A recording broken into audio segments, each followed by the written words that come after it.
أعوذ بالله من الشيطان الرجيم. بسم الله الرحمن الرحيم.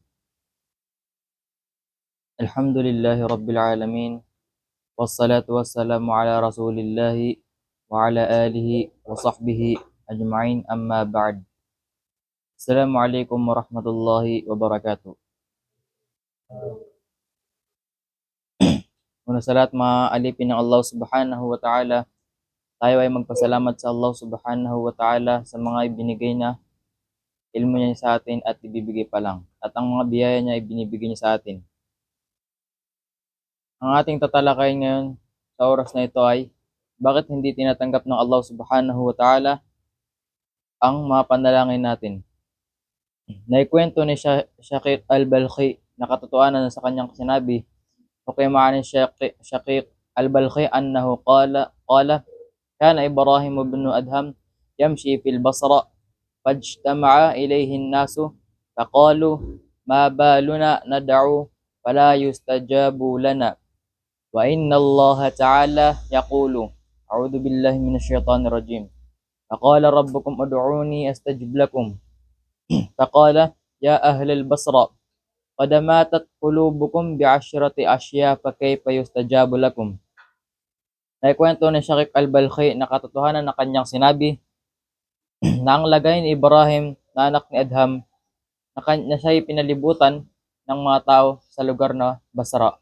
Ang lugar na Basra ay doon yun sa Iraq. Na sinabi ng mga tao sa kanya, ano tong lagay namin? Kami ay nananalangin sa Panginoon na si Allah subhanahu wa ta'ala, ngunit hindi tinatanggap ang aming mga dua. At katotohanan na sinabi ni Ibrahim ibn Adham, sinabi ng Panginoon nyo sa banal na Quran, humingi kayo sa qala rabbukum ud'uni astajib lakum. Humingi kayo sa akin at aking tatanggapin ang inyong panalangin. Pagkatapos nun ay sinabi ulit ni Ibrahim ibn Adham, o kayong mga tao sa Basra, katotohanan namatay sa puso nyo ang 10 bagay. Paano tatanggapin ng Allah subhanahu wa ta'ala ang mga panalangin nyo?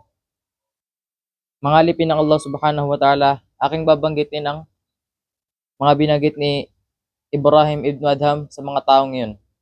Na 10 bagay na bakit namatay sa mga puso ng mga tao. Bakit hindi tinatanggap ng Allah subhanahu wa ta'ala ang mga panalangin ng tao?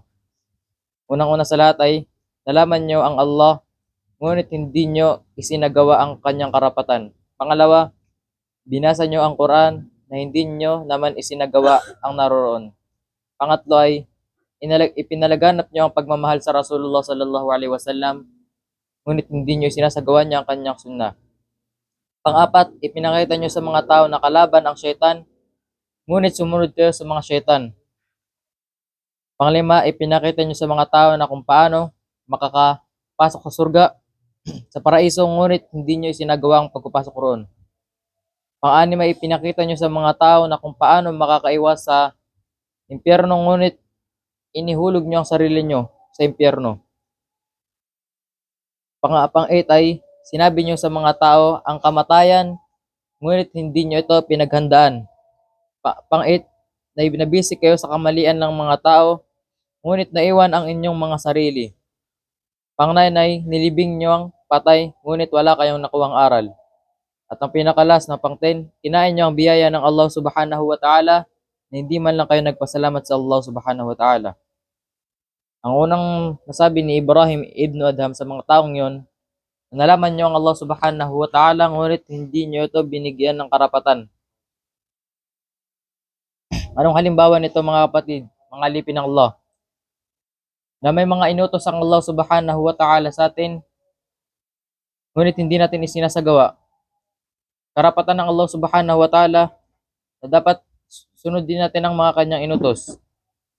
Paano tatanggapin ng Allah subhanahu wa ta'ala ang ating mga dua miski ang kanyang mga inutos ay hindi natin naisagawa? Pangalawa ay binasa nyo ang Quran na hindi nyo naman isinagawa ang naroroon. Halimbawa na lang na ikaw ay nagbabasa ng Quran araw-araw, umaga, gabi, na ikaw ay nagbabasa ng Quran. Pero miski lahat ng nabasa mo ay wala ka na isasagawa ron na mga pinag-utos ng Allah subhanahu wa ta'ala o kaya pinagbabawal. Pangatlo ay ipinalaganap niyo ang pagmamahal sa Rasulullah sallallahu alaihi wasallam, ngunit hindi sinasagawa ang kanyang sunnah. Panahon natin ngayon mga kapatid, mga alipin ng Allah subhanahu wa ta'ala, ay sinasabi ng mga tao sa harap ng mga, sinasabi ng isang, isang tao sa mga, sinasabi niya sa mga tao ay, mahal na, ako yung taong nagmamahal sa Rasulullah. Ngunit sa harap lamang ng tao yun. Imbis na sinasabi niya sa mga tao yun ang mga sunan ng Nabi Muhammad sallallahu alaihi wasallam ay ginagawa niya pang bid'a. Halimbawa na lang ng pagtataas sa dalawang palad kapag nagdudua. Ay sunnah yun ng Nabi Muhammad sallallahu alaihi wasallam. Pero anong ginawa ng mga ibang tao? Ay ginagawa nila itong bid'a. Pang-apat mga kapatid ay pinakita nyo sa mga tao na kalaban ang syaitan, ngunit sumunod kayo roon. Halimbawa na lang na sinabi nyo sa mga tao na kalabanin nyo ang syaitan dahil ito ay nakakasama sa inyo. Ngunit kayo ay sumunod doon. Halimbawa na lang na ikaw ay nasa ibang bahay. Na ikaw ay may nakita kang pitaka. Na yun ay may pera doon na nagkakahalagang 100. Na ikaw ay kinuha mo yun. Sa oras na yun, naisipan mo kunin yung perang yun, ay ikaw ay napasukan na ng syaitan. Sinabi ng Allah subhanahu wa ta'ala sa Quran, "Inna syaitana kana lakum aduwwun mubin." Ang syaitan ay katotohanan ang syaitan ay naging kalaban ninyo. Pang-6 mga kapatid ay panglima, ipinakita nyo sa mga tao kung paano makapasok sa paraiso, ngunit hindi nyo isinagawang pagpasok roon. Halimbawa na lang na ano bang kasabihan ng mga tablig sa ating mga kapatid? Na ang pag-abdas ay susi ng ng pagkasambayang. Ng pagkasambayang naman ay susi ng paraiso. Kung ikaw ay magsasagawa ng 5 wakto ng pagkasambayang, fard, ay may chance ka makapasok sa surga. Ngunit ibang ginagawa mo, apat na wakto lang na itatayo mo, minsan hindi ka pa nakapagsambayang ng subo. Dahil hindi ka na nagigising. Minsan nagigising ka na ng mga 10.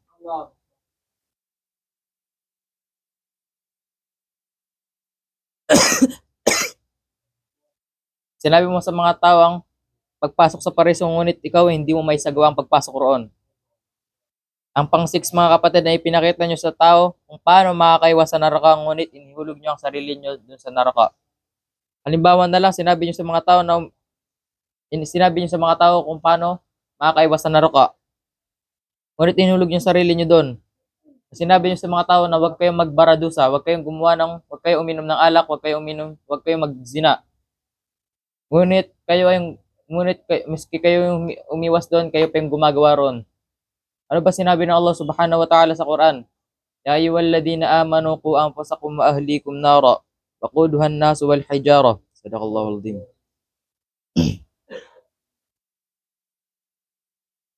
Iligtas nyo ang sarili nyo at ang inyong mga pamilya at ang malalapit sa inyo sa neraka jahannam na katotohanan ang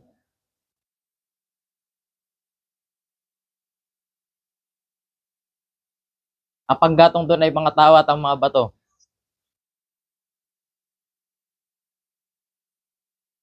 Ang pang-7 ay sinabi nyo sa mga tao ang kamatayan ay totoo, ngunit hindi nyo ito pinagandaan. Sinabi nyo sa mga tao ang kamatayan ay totoo. Dahil sinabi ng Allah subhanahu wa ta'ala sa Quran ay kullu nafsin dhahikatul maut. Ang lahat ng buhay sa mundo ay makakatikim ng kamatayan.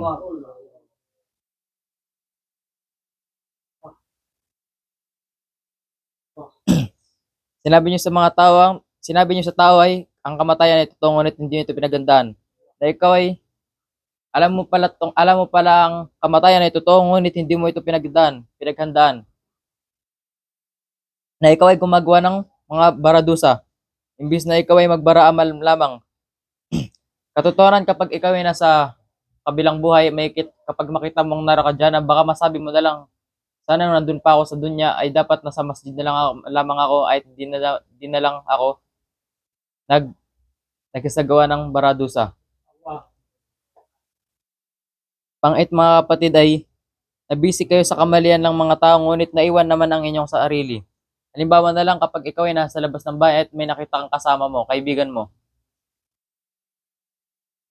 Na sinabi, may nakita kayong kapitbahay, na yung kapitbahay na yun na kinakainisan mo, na sinabi mo sa kaibigan mo na huwag kang lumapit dito sa kapitbahay mo na, sa kapitbahay natin ito. Dahil ito ay pangit siya, ay mahirap siya at wag mo siyang hindi siya napagkakatiwalaan. Sa oras na yun ay sinabi mo yung mga kamalian niya ngunit hindi mo nakikita ang sarili mo na marami ka palang pagkakamali kaysa sa taong yun. Pang-9 mga kapatid ay nilibing nyo ang patay ngunit wala kayong nakuhang aral. Halimbawa na lang na kapag kayo ay naglibing ng patay, ay hindi nyo man lang naisip na baka ako isusunod dito, na hindi man lang niya naisip na baka akong susunod dito, wala siyang nakuhang aral. Halimbawa, ang taong yun ay patay. Na yung taong patay na yun ay alam mo yung ugali niya na may sifat siya na pagkaugali ng masama. Na dapat ang makuha nating aral doon ay tanggalin natin sa sarili natin ang pagkasamang ugali. Dahil kapag ang taong patay ay namatay siya, pero yung mga ginagawa niyo nang nabubuhay pa siya, hindi pa yun mamamatay. Halimbawa na lang na yung patay siya, sinasabi ng mga malalapit sa kanya, mga kaway niya na mabuti na itong namatay na siya kasi masama ang kanyang ugali at hindi maganda ang pakikitungo niya sa atin. Na ganyan, dapat may makuha tayong aral kapag may nanlilibing tayo, dapat may nakukuha tayong aral. Pang-10 mga kapatid ay kinain nyo ang biyaya ng Allah subhanahu wa ta'ala na hindi man lang kayo nagpasalamat sa Allah subhanahu wa ta'ala. Halimbawa na lang na ang presidente ng barangay nyo ay nagbigay ng mga pera at ikaw ay nakakuha roon. Sinabi mo sa mayor na salamat mayor, ngunit kung imbis na sa Allah subhanahu wa ta'ala ka magpasalamat, na sa mayor ka nagpasalamat, sinabi mo sa mayor na kung hindi dahil sa iyo mayor, wala na kaming pera, wala kaming makain. Kung Allahu Akbar, kung dapat ang Allah subhanahu wa ta'ala ang pinapasalamatan roon, hindi ang mayor. Ayun ang 10 na ibinanggit ni Ibrahim ibn Adham sa mga taong yun kung bakit hindi tinatanggap ang kanilang mga dua. Na dapat ay isagawa natin to ng maayos para malay natin ito ang isa sa dahilan kung bakit hindi tinatanggap ang ating mga dua. Ang isa rito na may ginagawa tayo dito na hindi natin may ginagawa tayo dito sa 10 na ibanggit ni Ibrahim ibn Adham. Ang ating babanggitin naman ay ang 5 nakakagamot ng puso. Ang una ay ang pagbabasa ng Quran na idinadama mo ito. Halimbawa na lang kapag ikaw ay nagbabasa ng Quran, na kapag ikaw ay umiiyak, kapag ikaw ay nagbabasa ng Quran, ay dapat dinadama mo ito. Umiiyak ka dapat. Pangalawa mga kapatid ay na hindi napupuno ang tiyan. sa panahon natin ngayon ay karamihan ay napupuno ang tiyan. Minsan isa din sa dahilan na hindi natin naisasagawa ang pagsusunat. Minsan ng mga tao ngayon kapag puno ang tiyan, imbis na magsunat na nakakaupo na nakakapagtulala at nakakapag-imagine, na hindi siya nakakapagsunat dahil puno ang kanyang tiyan. Tinatamad minsan gusto niya magpahinga. Pangatlo ay ang pagsasala ng Qiyamul Layl. Isa din to sa nakakagamot ng puso, ang pagsasala ng Qiyamul Layl. Pangapat mga kapatid ay ang pagkukumbaba sa Allah subhanahu wa ta'ala. Anong halimbawa nito? Halimbawa na lang ang pagbabang ay ng Fajr ay 4:20. Halimbawa, na ikaw ay nagising ka ng 3:20. Sa oras na yun, kapag nagising ka ng 3:20, hindi pa dumating ang wakto na Fajr. Na ang gagawin mo ay ikaw ay magsala ng 2 rakaat at ikaw ay magdua sa Allah subhanahu wa ta'ala at ikaw ay maghingi ng kapatawaran. Nasa oras na yun ay ikaw ay nakapagkumbaba sa Allah subhanahu wa ta'ala. Ikaw ay humingi sa Allah subhanahu wa ta'ala at ikaw ay umiyak sa Allah subhanahu wa ta'ala. Ang pang-5, pinakalas ay ang makisama sa mabuting tao. Ang isa din to sa magandang pamamaraan. Dahil kapag ikaw ay makisama sa mabuting tao, halimbawa na lang kapag sumama ka sa matalinong tao, kapag kahit ikaw ay bobo, kapag ikaw ay sumama sa mabuting tao, ay ikaw ay magiging mabuting tao. Kapag sumama ka sa mga halimbawa na lang sumama ka sa mga ulama na tao, ay kahit ikaw ay murit lamang, ay magiging mukhang ustad, tatawagin ka sa mga tao, tatawagin ka nilang ustad kahit hindi ka ustad kasi kasama mo ang mga ustad. Ayun ang limang uri ang nakakagaling sa puso ng tao. Sana may sagawa natin 'to ng mabuti. Na sana ito ay maging ilmu natin dahil baka isa to sa dahilan na hindi tinatanggap ng Allah Subhanahu wa Ta'ala ang ating mga dua. Hanggang dito lamang. Assalamualaikum warahmatullahi wabarakatuh.